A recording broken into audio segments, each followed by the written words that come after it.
So here we are, man, talking about, I guess, not just Luso the journey, but now my journey. Your journey, yeah, man. In the acting world, but also about how we met. How we met. Which kind of, obviously then morphs into our journey together with Luso. So what's crazy about how we met is I'd been in LA since 2002, had been started working fairly shortly after moving there, and had done some great projects, in my opinion.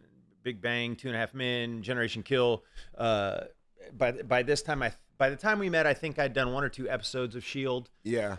And you were definitely into S.H.I.E.L.D. Yeah. On the episode. Yeah, Teen Wolf, a whole bunch of just epic, amazing, just God-given projects that I just, every time I got one, I feel like I won the lottery on. So, yeah, that's awesome.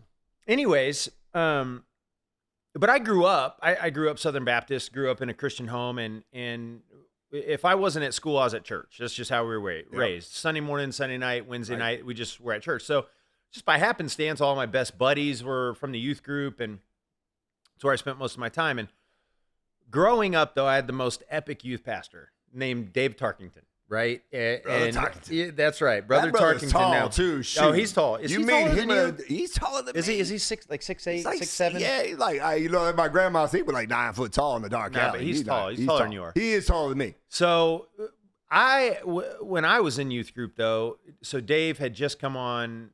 I think I just got in youth group. Anyways, Dave had just come on as our youth pastor, and so anyways, had a great time growing up in the church. So. Cut to 2015. Well, hold on. When did you move to Hollywood? 2002. 2002? Yeah. So what was that journey like? Like, people don't just wake up one day and be like, I think I'm going to be an actor. Yeah. I'm going to move to Hollywood. Like, yeah. I mean, maybe some people do. Obviously, you did. But what was that journey like? I mean, it was kind of like that, man. It was funny because I had never thought about being an actor before. Now, I actually, at church, we did this thing called, as I was growing up, we did this thing called choir tour every summer. And did you really? Yeah, and it was Wait, did you sing? Yeah, we all sang. It was for real. Yeah, it was. Bro, I'm gonna find some footage of I'm sure Dave has some. I'm sure my parents have some. Tarkington, call me brother. But it was a week. So it was a play. It was a play that we put on, and either about Jesus and the disciples or Paul or whatever. I forget. It was different every year, but it was a Jesus-based production, right? Of a theater play, right? And so, anyways, I did those. I did those for 2 or 3 summers, and we'd rehearse and practice for a month prior, and then we'd take this week-long trip up the East Coast, and we'd perform at different churches along the way. So that was really my only experience, period. I never did any acting in like high school or anything like that. I was always playing sports or at church. And so, but I was a total movie buff. Like I went to movies all the time. And it was always just a real fun way for me to kind of escape, reality and sink into another world. I really got into that, just kind of like, didn't think about anything that was going on in my world. Just got to, dive into this other kind of fake world, and it was awesome, and I loved it. Yeah. And we did it a lot as a family growing up. And but what was really weird, when I tell this story, I never looked at those actors up there as like real people. Like they were doing a job. It was just something that it was this alternate universe almost that I kind of got to look in on and be a part of. Yeah. Which I guess is, the mark of great acting or just my naivety of what the acting world really was, or a combination of both. But anyways, you were just thinking it was charity, like they're just freebies. That's right. It was just nice to kind of, I guess, play make believe in someone else's world. So, anyways, like you said, no one just kind of up and moves to Hollywood one day and says I'm going to be an actor, and that's kind of what happened. I was in New York at the time. So I graduated from college, 2001. Here I am, college graduate. I moved to New York because I was doing some fitness modeling at the time up there. And I come to find out shortly after moving there that you can't pay the bills fitness modeling. And really? And no.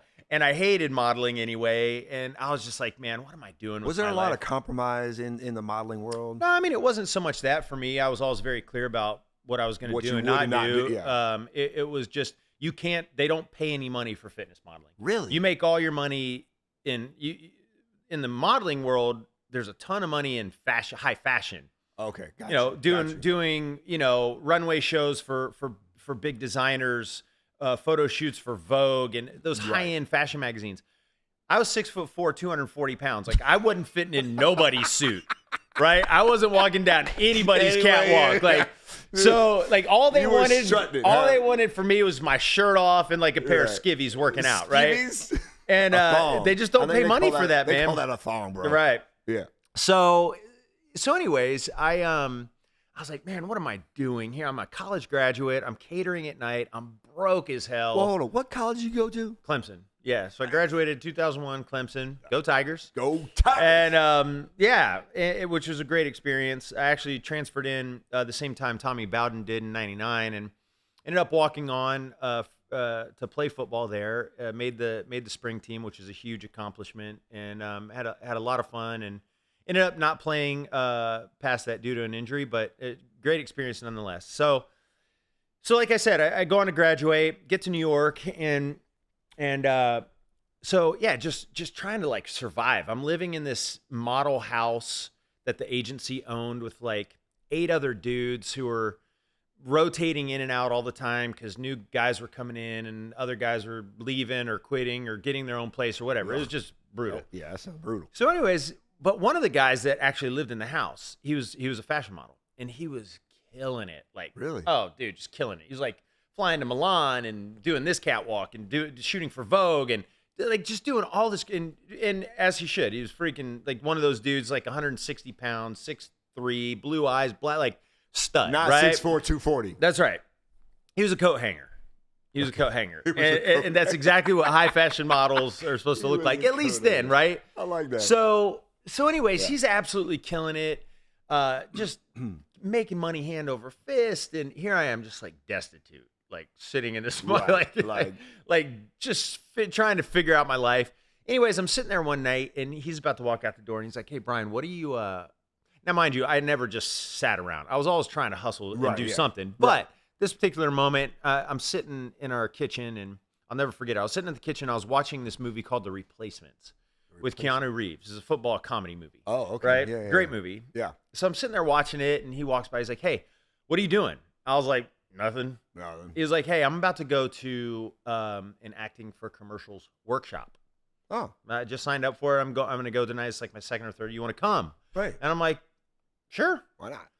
So, man, I went with him. And like I said, this was just a simple like acting for commercials workshop, but it was on camera. So I go and kind of watching, and then I get to participate a little bit. So I, get some coaching, and I do this scene in front of the camera. Made me super nervous, but also like super amped at the same time. Like I was like, wow, this is amazing. It's like the same rush that you get before a sporting event, before you go out on the field or before you go on the court or whatever. And I was like, wow, this is amazing. And for whatever reason, it was that particular moment where it clicked in my head, like, light bulb went on. This is a real job. Right. Like, this is something that people do. They go and audition, they work, and then they become an actor. And which it's so funny to say that. Like, it just didn't click in my head until that moment, and I'm not really sure why. But when I participated in class that night, I was like, that light bulb moment of, this is what I want to do. And for me, it was more about, wow, like you got to put some thought and effort, and you got to create this character. Whereas for modeling, for me, it just was like, man, there's no smarts that are involved. There's no creativity. You're standing there because you're just God-given, beautiful, or you whatever it is. Whatever. So for whatever reason, acting just resonated with me on that level of like, wow, you have to use your brain, and you got to concentrate, and you got to learn lines, and you got to create a character. And I was like, I'm in. I want to do this. So.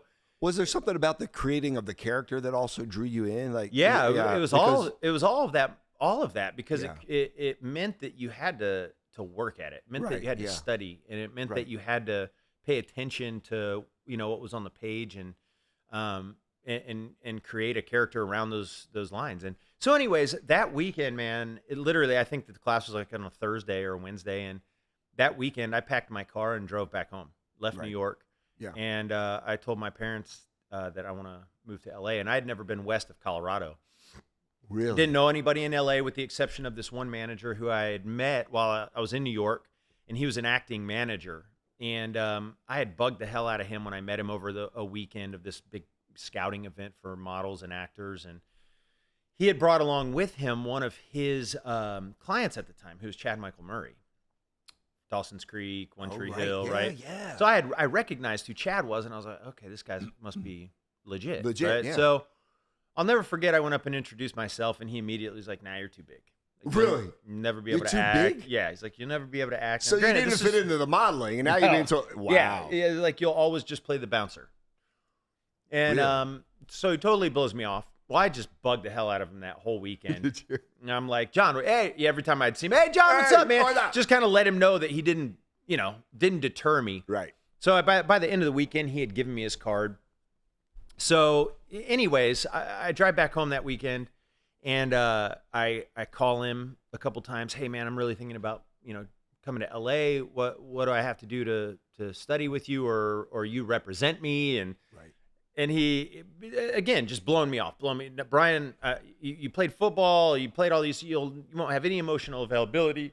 I mean, just totally. Without even like seen an audition or anything. Yeah. Wow. Just totally blew me off. So for the next 2 weeks, man, I just like every day sending him emails, calling him every day. And I think finally he was just like so pissed off. He was just like, listen, put a monologue on tape and send it to me. And if I see anything, I'll let you know. I'll let you know. But don't call me anymore. That was his way of saying, stop the damn call. Yeah, it's just like, leave me alone, And so anyways, that's what I did, man. I put a monologue on video, and it was... Was that your first monologue on the video? Yeah, I had no idea what I was doing. I just knew that a monologue meant that no one else could be talking. I had a speech that I needed to say, and so that was like... Did you make up like a different voice or something? No. So I did... I just picked a scene, and he had told, I remembered him saying that I wouldn't have any emotional availability because I was an athlete, which I thought was just the most preposterous thing. So crap. I found one of my favorite films at the time was this film called The Family Man, which I still love, with Nicolas Cage and Tay Leone. And there's this wonderful monologue at the end of this film where Nicolas Cage stops Tay Leone at the airport right before she's about to board this plane. And he's just had this, the whole movie is basically about a glimpse of his life that he could have had he chosen to marry Tay Leone back in college instead of choosing this other like Wall Street life. Right. And he ends up falling in love with that life. Well, then at the end of the movie, he gets snapped back out of that alternate reality back into his lonely, lots of money reality. Right. Well, he finds Tay Leone, tracks her down, stops her at the airport, and he has this big, long monologue about their life together, right? That she knows nothing about, right? Oh, wow, right. So he's describing this life and their kids and, details about their kids. And so he starts, getting emotional and because he doesn't want that life to go away. So, and basically the monologue ends with, I don't know how this works out, but if you get on that plane, no, it's gone forever. So I put this monologue on tape, and I think I spent half a day doing it, redoing it. And at the time, man, it wasn't like digital like we are now. You just cut and erase. It was tapes. Right. So I must have bought, I don't know, 8 or 9 tapes. The old VHS thing? I was just like going through them. And so finally I get a take that I like, and I show it to my family, and they're like, oh, that's great, Brian. You should send that one. So I did. I sent it, and I don't know. It was like a week or two later, I get a call from this manager, John, and he said, look, if you decide to move to LA, look me up, and you can come and pay for class, and I'll let you take class here. Wow. So that was all I needed, man. I literally, it was the next weekend. I packed. The next weekend? Yeah. My mom's crying. And for real? Yeah, doesn't want me to go. Wow. And I was, I don't know, 22 at the time. Yeah. But I had, I think, $200 cash. I had a shit ton of college loan debt, credit card debt, and I had a 1996 Kia Sophia. I had like $1,800 for. So I packed all my stuff in that car, and my mom packed me a cooler full of peanut butter jelly sandwiches and water. Really? Yeah, it's I couldn't afford to pay for food. All that cash that I needed for gas. Yeah, right. So I basically kind of drove straight through. It took me a little over 2.5 days, or a little over 2 days, about 2.5 days. I slept in my car at a Flying J truck stop both nights and coasted into LA on fumes on a Tuesday. I'll never forget this. It was a Tuesday afternoon. $200 was literally what I mean. That was all I had. And so that was gas. Yeah. So I get into LA. I have no money. And I had been introduced to this one girl back home who was living in LA at the time, who was trying to be an actress. Yeah. And she was like, "Oh yeah, if you ever come to LA, you crash on my couch until you find a place, whatever." So that was like my only lifeline. So I'd gotten in contact with her. I'm like, "Hey, I'm on my way. I'm in Dallas. I'll be there in like a day and a half. Still cool if I crash on your couch." She's like, "Oh yeah, absolutely." So anyways, man, I get there and it's like a early Tuesday afternoon, like noon or 1, and I'm like, "Man, I have no money. I've got to find a job like now." So I start just driving around the city close to where this girl's house was, and I didn't know LA. This was before Nav was on your phone and all that junk. So you use this, I forget the name of it now, but it was basically like a Rand McNally kind of map of the city. So I'm driving around and I'm applying at every restaurant I see. Really? Yeah, I had no money. I was like, that's the fastest way to make money. Yeah. It's cash tips. I just need to get a job. Right. So I end up that day applying at Tony Roma's on La Cienega Boulevard, which is no longer there, but I get the job. I love their ribs. Yeah. And it's no longer there. So, but I get a job there that first day, and that night was actually my first acting class. That night? Yeah. So I put my acting classes for the month on a credit card, which I don't even know how I had room on the card. Yeah. So thankfully it went through. I go to acting class, and then I finally go to this girl's house to sleep, and I kind of get into a rhythm there. And so yeah, that was the journey for acting, man. And I started a personal training business pretty immediately as well. And after about 2 months of working at the restaurant and training and going to class, I finally had enough clientele to quit the serving tables gig, which I'd done all through college, thank God, and was just training people and going to class. And about a month after paying for classes, maybe I paid for 2 months of classes, I then got signed as a client, which was a huge turning point for me. Because one, I'd only been there 2 months, but it's still a very good friend of mine. He's no longer, Simmons and Scott is no longer around anyway. It was my first managers, but that's where I was. Kerry Anderson was one of the partners there, and he was one of our coaches, and just a wonderful human. And he kind of took me under his wing and helped me a lot. But within 2 months, I got signed as a client, which meant I no longer had to pay for classes. Oh, right. Yeah. Which was huge because I was still just like hustling every day just to not be, just so I could eat, really. Yeah. I remember, I don't know, I'd been in LA probably 3 or 4 weeks, and my sister at the time was a flight attendant. And she flew into LA for a layover. She flew in and they had the night to sleep. So, she went to the hotel out by LAX. So I drove out there to see her. And this is like 3 or 4 weeks after I moved there. And I said, "Liz, can you take any food off of first class or anything? Cause I don't have money to eat today." Yeah. And I was trying to get, taking stuff from the restaurant and whatever I could. And so I remember her bringing like some meals from first class. No joke. Yeah. So I could just have some like real food for the next day or two until work again. And humble beginnings, bro. Oh, huge. Beginnings. Yeah. So being signed as a client was huge because it meant I had an extra $250 every month or $300, whatever it was, to put towards other things. Right. Food, rent. And insurance, gas. Yeah. So that's where it all started. And then, I don't know, 6 months later, 8 months later, I got my first job. So I know for me, as who loves movies and shows, I want to know some behind the scenes of some of those epic shows you've been on. Yeah. So stay tuned. Next show. For the next show.